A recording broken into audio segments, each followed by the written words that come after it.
right, let's begin with the big story. A quote by HUL top boss Sanjiv Mehta in an interview to the Economic Times today, in a sense, underlines a very real economic fear that we could be facing. Mr. Mehta says in this interview that inflation is certainly having an impact on consumption and we must ensure that we do not get entrapped by stagflation. He goes on to say it would be a tightrope walk for the Reserve Bank of India. They will have to ensure that there is sufficient liquidity and growth is not constrained, but at the same time, there is no runaway inflation. Now, clearly, this is a tough ask and a very real fear. Now, why does it matter when HUL says it? It's one of the largest FMCG companies in this country. And if you look at their last quarterly numbers, they've shown a 10% increase in revenues because the price of everything they've sold has gone up, but their volume growth has not kept up as much. That means people have not bought too much more, it's just cost them more. Very simply put. What does that mean for the economy? Are we truly facing the fears of stagflation? And what exactly is stagflation? Now, stagflation can be described as a situation where inflation continues to grow, but these high prices are not because demand is high, which is typically the case, right? Prices go up because there's more demand for it. This is a situation where inflation continues to grow, where prices are high, even as growth doesn't really match up. And that's not a great situation for India. Now, are we really facing that fear? Madhavi Arora, lead economist at Emkay Global, is joining me on the show today to discuss this. Siddhartha Sanyal, chief economist and head research, Bandhan Bank, is on the show with us. I'm also speaking today with Mayank Shah, senior category head, Parle Products, and RS Sodhi, MD, Amul India. Welcome to all of you, and thank you so much for speaking with us this evening on the India development debate. Let me begin by, I would say, the direct stakeholders. So, Mr. Sodhi, let me come to you first. When you see a statement like you did of Mr. Mehta talking about stagflation, and we should make sure we're not entrapped by stagflation, in very real terms, do you see that as a concern where at least discretionary spends and overall consumption starts taking a hit as prices go up? Well, Tamarani, I am not an economist, but I'll be talking more whatever this stagflation issue which has that's been why raised I've started with you. That's why I said I'm going to begin with the stakeholders. All due respect to economists, they come very often on my show, but you're the guys who are actually selling to the consumers. So I'm talking more from farmers' organizational point of view. Yes. Let me tell you, there may be few FMCG or the companies where only value growth has come, but volume growth is not there. And there are a number of reasons for that. Because of, but as far as food is concerned, let me tell you, there is nothing like stagflation or stagflation. I mean, we are having much more than the expected growth, both in volume, because in value, what we increase is less than the inflation. You see, when you increase prices more than what consumer can absorb, or your delivered value is not increasing in proportion to the price increase, naturally consumption will reduce. But let me tell, I think my perspective is this is a good time for farmers. But you see, two things are increased. Absolutely a good time for farmers. I mean, we were having a conversation the other day on wheat farmers for India. Booming exports, right? No, but farmers are also consumers, sir. Farmers are also consumers. So farmers will earn more, 20-30%. They'll spend more. They'll buy all these part of money for FMCG products. So it's a circular economy. Okay. So we'll ask the economists about that, but I want to specifically get a sense on whether we are seeing the impact of high inflation, low growth right now on everyday products. You're saying no, Mrs. Sodhi, not even on the... I'm telling you, double. No, I'm not talking about the basic milk and butter. I'm talking even on the ice cream, even on the paneer, even on the, you know, all. You now have dairy-free milk. You see, reason is simple, Tamanaji. Price increase in dairy MRPs in last 2 years is 8 to 9%, lowest, vis-a-vis other food as well as lowest in other parts of the world. Okay. So I'm talking volume growth is double digit Leave aside the essential like paneer, there's milk, dahi or curd, even ice cream, beverages. So what has happened is consumers have more gone towards the value delivered products, not high supply chain margin products where content is less, consumer is paying more. So time has come where each company should look for efficient supply chain right from buying raw material to selling to the consumer. Because last few years, that margin has increased, but people are used to high EBITDA because you are too responsible stock. So if you are maintaining that high EBITDA, so you have to increase the MRP. So that is reflecting into your volume. Let me So let me tell you, let me farmers are get a happy. point of view from Parle on this. Mayank, great to have you on the show. And you know, we've picked this up from what Mr. Sanjiv Mehta has said, but the idea was also to get a sense of what is happening on ground. And you and I have had this conversation a few times in the last few months, and you've always maintained that hamara biscuit to sab khareed rahe, no problems at all. But your prices, your costs have been going up, isn't it? Yeah. So I mean, in fact, I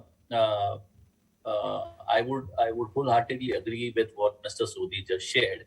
That on the ground we are not really seeing any slowdown in terms of demand, not even in terms of volume.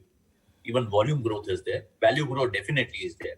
And one of the reasons, beautifully captured by Mr. Sodhi, was that when you are delivering value, I don't think consumers would mind paying. The moment you increase your prices beyond the value that you deliver for your product, you will have a problem. Not till then. And if you look at most food products and most companies into food, processed food, or even dairy, they have not increased their prices higher than that of the inflation rate. And hence, in real terms, the real prices of those products are actually either more or less the same or marginally lower than what they were in real terms, if you're not considering, the inflation. So ideally, there should not be any problem, given that you're not really seeing price hikes in real terms happening out there. So we are seeing demand growth. Secondly, another reason which, you said and even Mr. Sodhi said, that when agri product prices are going up, you're putting money in the hands of the farmers.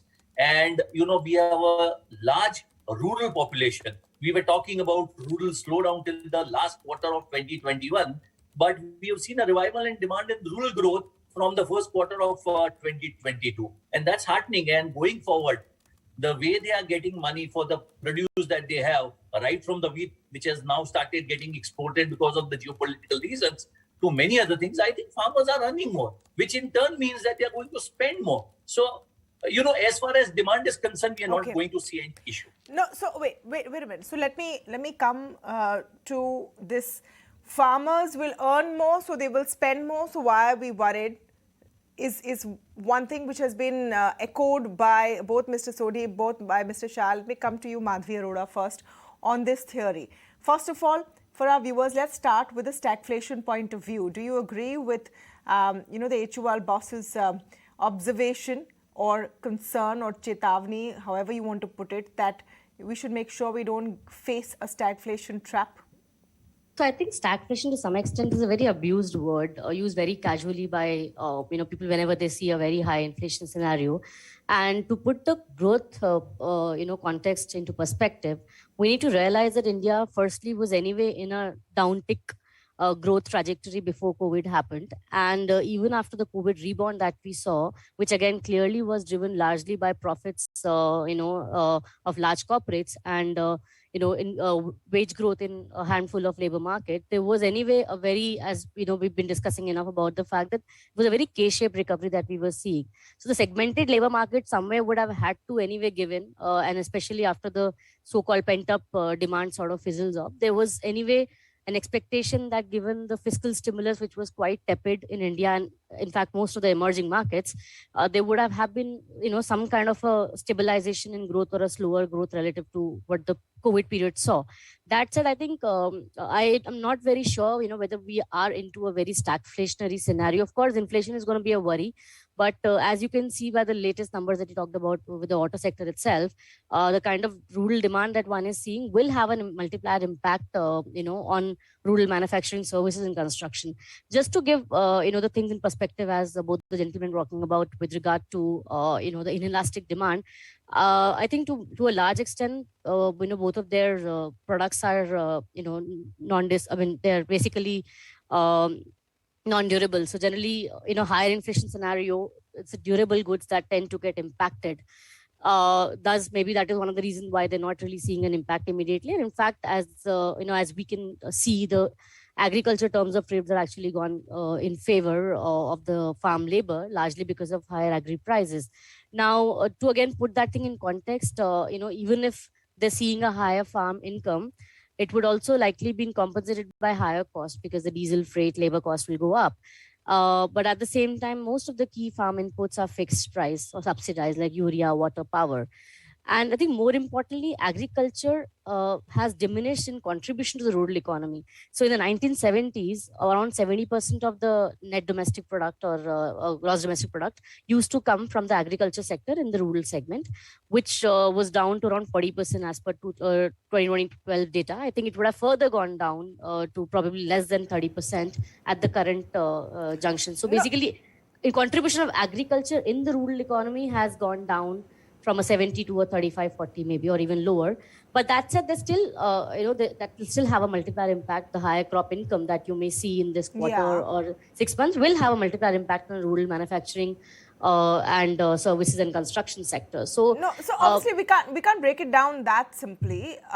If the rural economy earns more because there's food inflation, they'll probably spend more. One can only hope, but the wave of inflationary forces is much, much higher. There is, I think, no segment which has been untouched. But let me come to Mr. Sanyal with the very basic question, because I think we may have gotten ahead of ourselves here.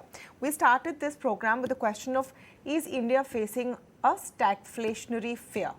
Mr. Sanyal, your answer to that question in yes and no. And if we were in the future to face stagflation, what would it look like for common people in real terms? I would maintain a relatively more conservative view here. If vast majority of the rural population and the farming class is enjoying higher income, that's necessarily not great news for the urban poor. I think that is one very significant point one would have to bear in mind in this kind of a scenario. And at this moment, inflationary pressures are not only coming only from the farming segment. It's coming from farming products. It's coming from energy products. It's coming from industrial products, and to some extent in case of some of the services. So the inflation momentum is really, really entrenched. The question is whether in the Indian context you can call it stagflation. I think the answer is very clear, and the answer is, stagnation means, is it 0% growth? Definitely not in case of India in this year or the coming year. But at the same time, it's possibly significantly lower than what was expected about just 6 months back. So in very strong technical terms, you may not call it stagflation. But in terms of growth, there is significant disappointment, and it will take a bit of a time to come out of it. And at the same time, on the inflation side, there is enough reason to remain very cautious over the course of the next few months. So there was a report on Friday by a research agency attached to the RBI, which said we're going to see the effects of the pandemic on our economy till 2035. That was the broad headline which came out of it. I'm going to come back to you, Madhavi Arora, saying that if we just leave this sort of nitpicking on what is stagflation, what is not, what is stagflation in the Indian context, let's let's crystallize it down to what is going to really impact consumers and growth of the economy. We've had a long-standing problem with the pace at which consumer demand is increasing. Consumption has always been an issue, especially when you come to slightly more discretionary products. And yes, milk and biscuits are definitely not on that list. But do you think that we might be intensifying that issue in the near future? And that really is the question mark. That are people going to have the propensity to consume more and more going forward? Sorry, you asked this question to Madhavi Arora, that question's for you. I missed the question. Sorry, there was a lot of disturbance there. What did you ask? Okay, that was a very long-winded one. Let me give you the easier version. So the easier version is that we've had a problem for a while with the fact that consumption is not growing at the pace that we would have liked it to. Do you think that that problem is going to be continuing because of the fact that we are still facing that COVID overhang on our economy? Correct.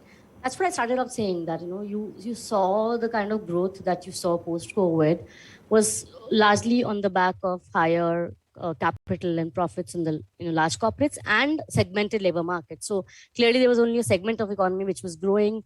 If you see the wage cost of most listed companies, this was largely the banking and the IT and service sector which was actually seeing the wage growth, while on the other hand manufacturing and other non-industrial, companies were not really giving that kind of a wage growth. There was a very segmented growth that the economy saw. So yes, there was a V-shaped recovery. Yes, there was a big pent-up demand that got released in the second half of last year. The question that remained is that, have we done enough? In fact, if you see post the opening of the economy, you still haven't seen the private consumption expenditure reaching the pre-COVID level. Yeah, and this is just the level I'm talking about. You're not even talking about the growth. Yeah. Had there been no pandemic, they could have probably seen a 5 to 6% growth on an annualized basis. That anyway has gotten missed in the last 2 years. But you still haven't reached the level at this point in time. So one of the segments of the broad economy, which is consumption, which was used to be a bellwether of the economy in the last 5-7 years when there was no private investment happening, anyway lost its sheen, post 2017-18, and post that the government was the only lever which was spending. Now that also seems to be a little bit of constraint given the fiscal constraint that the government of India has, which means that we need to really look at external levers to grow, or give enough impetus to the private sector to invest. And again, that will again be contingent on how the public demand really, or the private consumption really grows. So another point of what Mr. Mehta says is, and at the end of this, he says that the government will have to continue to, front load its 7.5 lakh crore rupee capital expenditure plan, and will continue to be playing the role of the largest spender. Mr. Sodhi, on, that point overall, to sustain what we're seeing. I mean, right now, when we're speaking, we're in the middle of a power crisis. For anyone in manufacturing, even the cost of electricity has gone up massively. So it is a problem that manufacturers are going to be facing and will have to pass on ultimately. Well, you're right, Tamanna ji. Cost of energy, cost of packaging, cost of logistics, cost of inputs have gone up. So naturally, it is impacting the prices. But I'll just take a minute out of what Madhavi ji mentioned. I agree. You see, what has happened, whatever India was growing, Bharat was not growing the same ratio. What I mean is disparity between India and Bharat. Or rural India was growing. Reason was simply the way economy was growing in the urban industry or urban peasantry, rural industry or agriculture produced or food prices were not growing. So disparity was increasing. Now price of agriculture produced of food is increasing. So what their contribution is 30 to 35, you will see another 1 or 2 is increased to 40%. Because otherwise no farmers were interested in producing food. It was better to go in a city, become a security guard instead of growing wheat. So, but now we are realizing not India, world over, people realizing the importance of food. Yes. And I fully agree. More money in the infrastructure, 7.5 lakh crore, give more money in the economy with the common man. I think money should go to people who do not save, who just spend. And farmers or the poor people, They don't save. They don't, like me, invest in stocks or in the FDs. They just spend, and that is going to increase the economy. So I think, wait, we are bullish. India's growth is good. Just wait. No, Just sir, we because, are waiting. We have no other choice. Everyone no, is no, waiting. No one's no, going no, anywhere. हम यही हैं.